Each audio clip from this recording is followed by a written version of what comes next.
குரு பெயர்ச்சி 2015ஆம் ஆண்டு அதிர்ஷ்டங்களை குருவால் பெறப்போகும் ராசிகள். ரிஷப ராசியில் 2ஆம் இடத்தில் சஞ்சரிக்கிறார். சிம்ம ராசியில் 11ஆம் இடத்தில் சஞ்சரிக்கிறார். துலா ராசிக்கு 9ஆம் இடத்தில் சஞ்சரிக்கிறார். தனுசு ராசிக்கு 7ஆம் இடத்தில் சஞ்சரிக்கிறார். கும்பராசிக்கு 5ஆம் இடத்தில் சஞ்சரிக்கிறார். ஸோ இந்த ராசிகளெல்லாம் அதிர்ஷ்டங்களை பெறக்கூடிய ராசிகள். அதாவது குரு பகவான் 2, 5, 7, 9, 11 சஞ்சரிக்கும் பொழுது இந்த ராசிகளெல்லாம் அதிர்ஷ்டங்களை பெறுவார்கள்.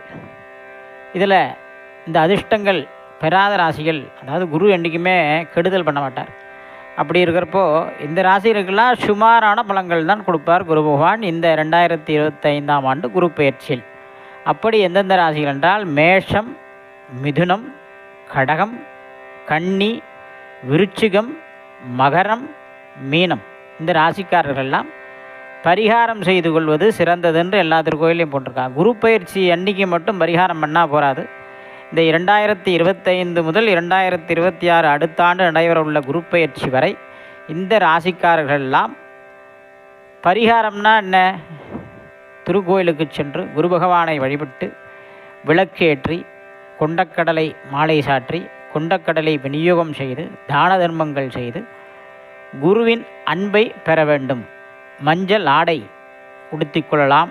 மஞ்சள் ஆடை இறைவனுக்கு குரு தட்சிணாமூர்த்திக்கு சமர்ப்பிக்கலாம். மஞ்சள் ஆடையே நாமும் உடுத்திக்கொண்டு குரு பகவானின் அருளை பெறலாம். ஸோ இப்படி சில பரிகாரங்கள் இந்த வருடம் முழுக்கும் செய்ய வேண்டும். குரு பயிற்சி மட்டும் அன்று மட்டும் செய்தால் போதாது. குரு பகவானை இந்த வருடம் முழுக்க நாம் வேண்டும் பொழுது அவர் நன்பலன்களை கொடுப்பார். மேலும் அதிர்ஷ்ட ராசிகள் குரு பகவானை வழிபடும் பட்சத்தில் மேலும் நல்ல பலன்களையும் நல்ல செயல்களையும் பெறலாம். சுபம்.